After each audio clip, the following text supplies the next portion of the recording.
A porta rangeu devagar, um som que cortou o silêncio da casa como uma lâmina afiada. Ninguém estava lá. Era uma noite chuvosa em 1995, na pequena cidade de Blackwood, no interior de Illinois, onde o tempo parecia se arrastar devagar, carregado de segredos não ditos e memórias que se recusavam a morrer. A chuva batia insistentemente nas janelas antigas, vidros embaçados pelo vapor úmido que subia do chão de madeira envelhecida. Cada gota ecoava como um sussurro insistente, um lembrete de que o mundo lá fora continuava em movimento, enquanto dentro daquela casa, o ar estava parado, pesado com o peso da solidão. Mary Thompson frequentemente se perdia nesses momentos de quietude, refletindo sobre como a ausência de Robert transformará o espaço em um eco vazio de risadas compartilhadas, onde o tic-tac do relógio na parede agora soava como um coração solitário pulsando no vazio. Ela se lembrava de noites como aquela, quando Robert chegava do trabalho na serraria, as botas enomeadas deixando marcas no tapete da entrada, e eles se sentavam à mesa da cozinha, compartilhando histórias do dia. Agora, esses ecos pareciam zombar dela, ampliando o vazio que se instalara em seu peito, uma solidão que não era apenas física, mas uma erosão lenta da alma, questionando se os anos de viúva a haviam tornado invisível até para si mesma. Mary Thompson, uma viúva de 52 anos, vivia sozinha desde que o marido, Robert, morrera em um acidente de carro 10 anos antes. O carro derrapara na estrada escorregadia durante uma nevasca, colidindo com uma árvore centenária à beira da via. Mary ainda se lembrava do telefonema da polícia, a voz fria e distante informando o inevitável, um momento que a ancorara em uma rotina de negação suave, onde cada dia era uma pequena vitória contra o abismo da perda. Desde então, ela preenchera os dias com rotinas simples, um bálsamo contra a dor que nunca realmente se dissipava. Conhecida por sua gentileza inabalável, Mary preparava sopas quentes nos dias frios e as entregava aos vizinhos com um sorriso caloroso. Na semana anterior, levara um prato fumegante para a família dos Miller, que lutava com a perda de emprego do pai, oferecendo palavras de encorajamento que aqueciam mais que o caldo. Ela se sentara com a senhora Miller na cozinha apertada, ouvindo as preocupações sobre as contas acumuladas, e compartilhar uma história de quando Robert perderá o emprego na serraria por um mês, durante a recessão de 1982, e como eles haviam sobrevivido plantando um jardim na traseira da casa, transformando a adversidade em laços familiares mais fortes. Seus cabelos grisalhos, presos em um coque frouxo, e seus olhos azuis, sempre gentis, faziam dela uma figura materna para toda a comunidade de Blackwood.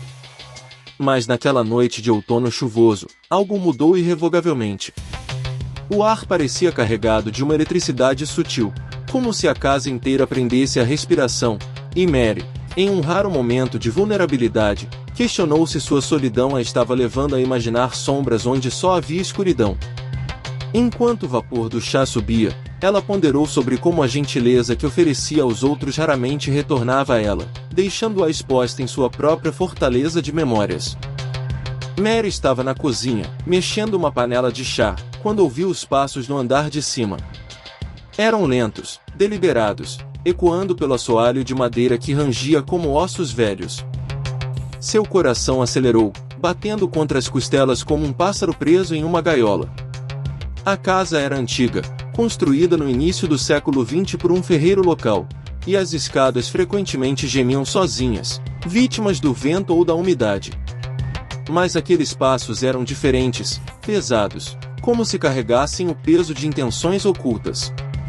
Mary parou, a colher de metal suspensa no ar, o vapor do chá subindo em espirais preguiçosas.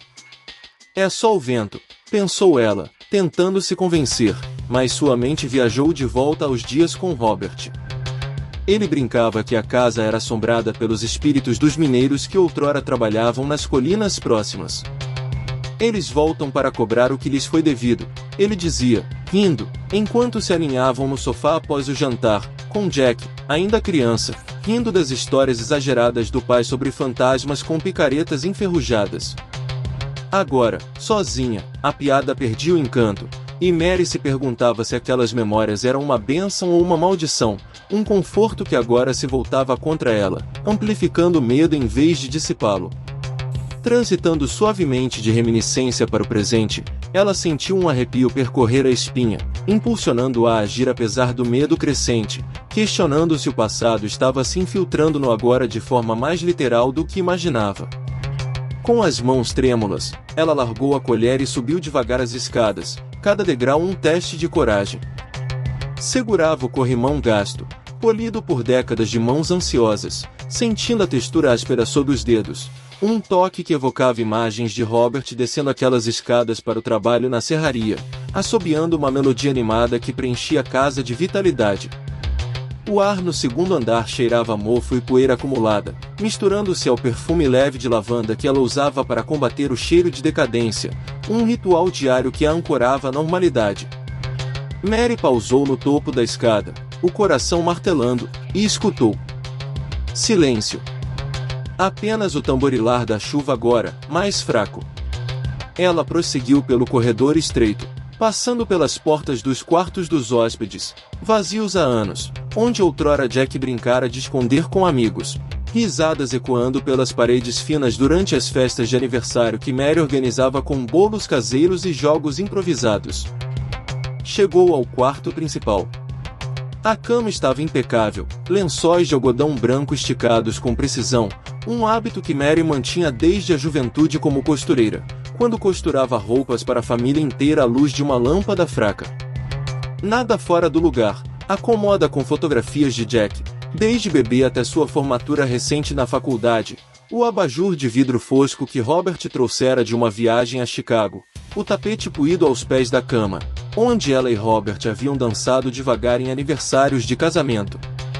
Mas o armário estava entreaberto, uma fresta de escuridão convidando-a a investigar, e Mary hesitou, refletindo sobre como pequenas irregularidades podiam abalar a frágil ordem de sua vida, transformando o familiar em algo ameaçador, como se o próprio tempo estivesse conspirando contra sua paz. Com um empurrão hesitante, Mary o abriu completamente.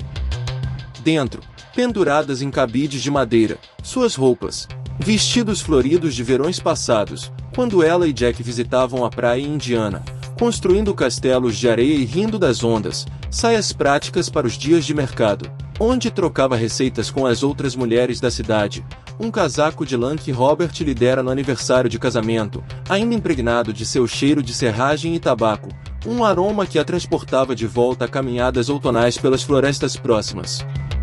Nada mais. Nenhum intruso. Ela suspirou aliviada, mas o alívio era frágil, e uma reflexão sobre sua vulnerabilidade a invadiu. Em uma cidade como Blackwood, a solidão era tanto escudo quanto prisão, protegendo-a de intrusos reais, mas aprisionando-a em um mundo de suspeitas internas. Fechando o armário, ela desceu as escadas, os passos ecoando ocos em sua mente. A confusão se instalava, misturada a uma ponta de medo irracional.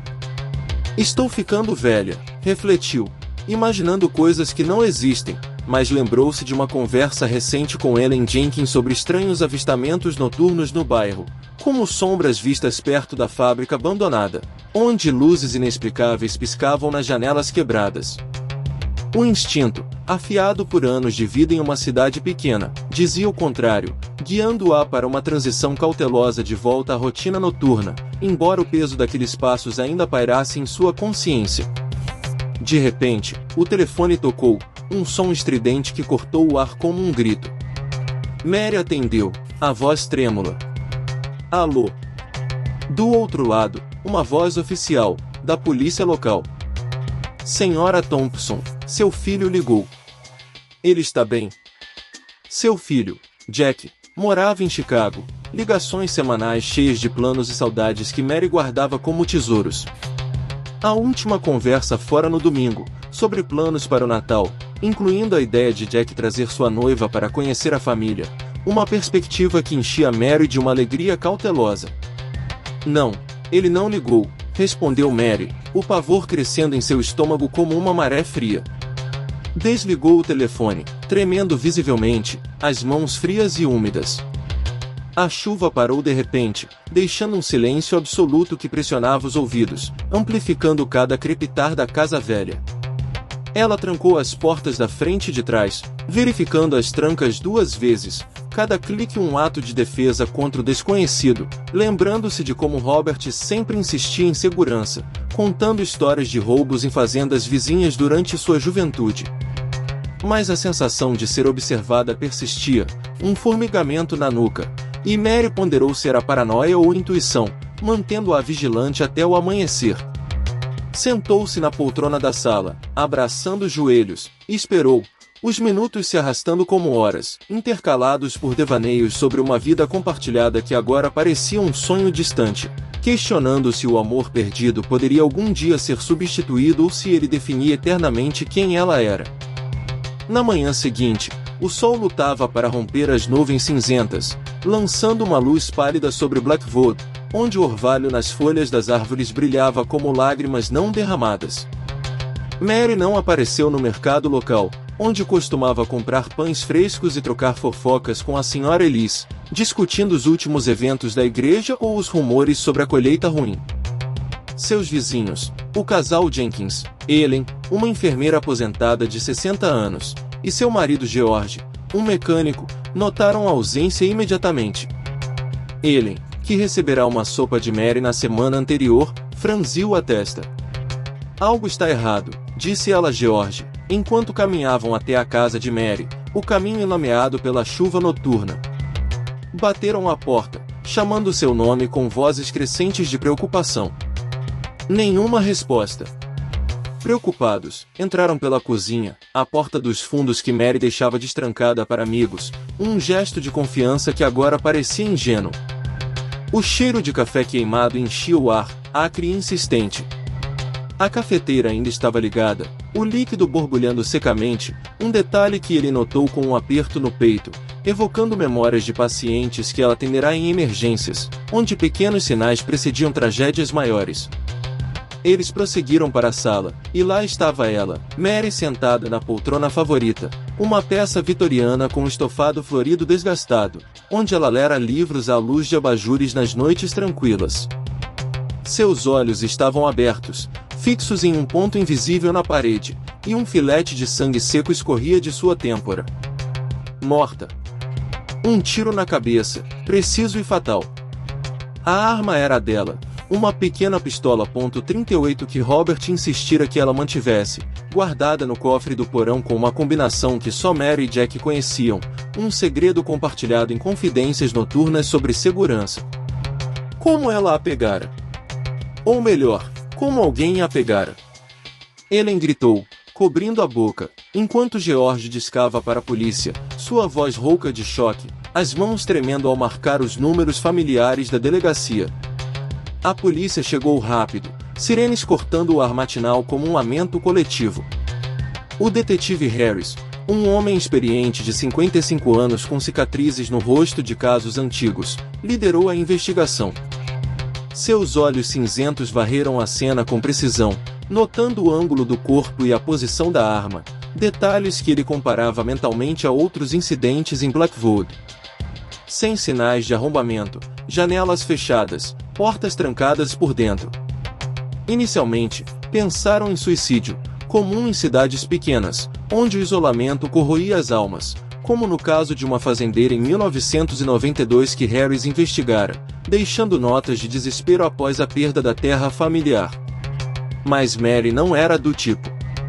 Ela planejava uma viagem para visitar o neto em Chicago no mês seguinte, bilhetes na mesa confirmavam reservas e uma lista de presentes, incluindo um tricô que ela começara para o bebê. Ela estava animada, diria Ellen, descrevendo uma conversa sobre biscoitos caseiros que Mary pretendia assar para a viagem. Transitando para a análise forense, Harris ponderou como tais detalhes contrastavam com a frieza da morte, evocando uma reflexão sobre como a vida cotidiana podia ser interrompida de forma tão abrupta, deixando fragmentos de planos como ecos vazios. O relatório da autópsia veio dias depois. Hora da morte, 2h17 da manhã. O tiro fora de perto, com resíduos de pólvora na mão direita dela. Mas contradições se acumulavam.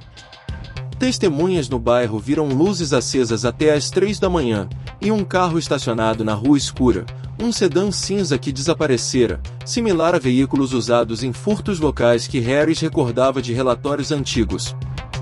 Harris anotou tudo em seu caderno, rabiscos de casos não resolvidos que o assombravam, incluindo um envenenamento em 1989 onde segredos industriais levaram a um assassinato disfarçado, envolvendo a mesma fábrica onde resíduos tóxicos haviam contaminado o rio, afetando a saúde de dezenas de residentes.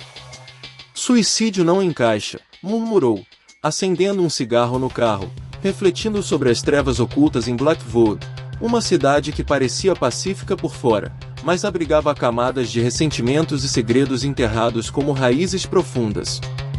Jack chegou de Chicago naquela tarde, o rosto pálido e os olhos vermelhos de uma viagem apressada. Ao ver o corpo, desabou em soluços, abraçando Ellen como se ela fosse a última âncora em um mar de dor.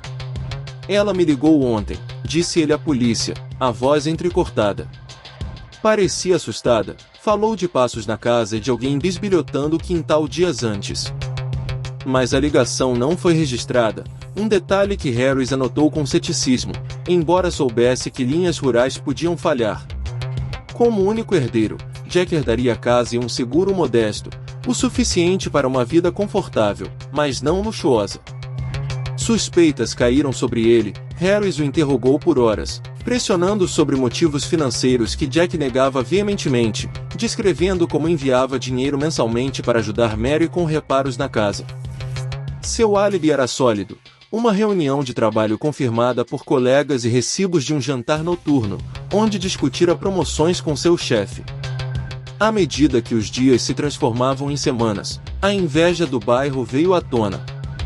Mary ajudava todos, levava refeições aos doentes, como quando preparar ensopados para a Sra. Hargrove durante sua luta contra o câncer em 1993, consertava cercas, como fizera para os Haley no verão passado, ignorando as reclamações, mas alguns resmungavam em voz baixa. O vizinho Tom Haley, com dívidas em apostas que o levavam a noites insones no bar local, brigara com Mary semanas antes por uma cerca que invadia seu terreno, uma discussão acalorada onde ele a acusara de ser santinha demais. Seu temperamento era volátil, e seu álibi fraco, sozinho em casa, assistindo TV sem testemunhas.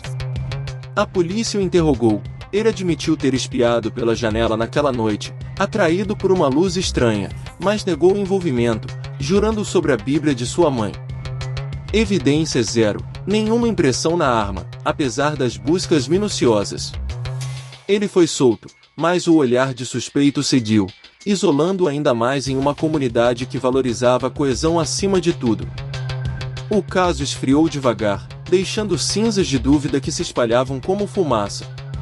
Meses viraram anos, e Blackwood seguiu sua rotina, crianças brincando nas ruas de cascalho, fazendeiros colhendo milho nos campos dourados, sinos da igreja tocando aos domingos, chamando os fiéis para sermões sobre perdão e redenção. Mas ecos permanecem, sussurros nas conversas noturnas ao redor de fogueiras ou em cafés matinais, onde o nome de Mary surge como um fantasma. Em 2005, uma carta anônima chegou à delegacia, Mary sabia demais, escrita em papel comum, sem impressões digitais. Rumores de um segredo local, a fábrica abandonada onde Mary trabalhará como costureira nos anos 70, despejando resíduos tóxicos no solo e no ar, causando doenças silenciosas na população. Ela descobrira documentos falsos durante uma limpeza de arquivos e ameaçara denunciar a imprensa de Springfield, mas investigações foram arquivadas por falta de provas concretas, embora Harris suspeitasse de influências locais. Harris, aposentado agora, releu a carta em sua casa modesta, reflexões sobre justiça falha ou consumindo, comparando a outros casos onde corporações silenciavam vozes comuns, deixando famílias em luto sem respostas. Jack vendeu a casa em 2006, incapaz de suportar os rangidos noturnos que agora pareciam acusações, mudando-se para a costa leste em busca de um recomeço. Casou-se com uma professora de literatura, teve filhos que herdaram os olhos azuis de Mary, mas os sonhos com a mãe persistiam, acordando suado e angustiado, revivendo aquela ligação imaginária. A família clama por closure, postando em fóruns sobre crimes não resolvidos, compartilhando fotos antigas e apelando para tips anônimos que raramente chegam. O tempo apaga pegadas, mas o desconforto persiste em Blackwood, portas rangem em noites chuvosas, passos ecoam em corredores vazios, e moradores evitam mencionar o nome de Mary em voz alta, como se invocá-la pudesse trazer de volta o mistério. A humanidade fara em seus mistérios, convidando a ponderar sobre justiça. Quantas vozes como a de Mary são silenciadas por segredos maiores? Quantas vidas são interrompidas sem testemunhas? E como a memória se torna o último ato de resistência contra o esquecimento? Em uma era de conexões digitais, histórias como essa nos lembram da fragilidade das raízes locais, onde o passado não morre, mas se entrelaça com o presente, exigindo que questionemos as narrativas oficiais. Agora, imagine, e se fosse você? Sozinho em uma casa velha, ouvindo sons inexplicáveis que desafiam a lógica cotidiana.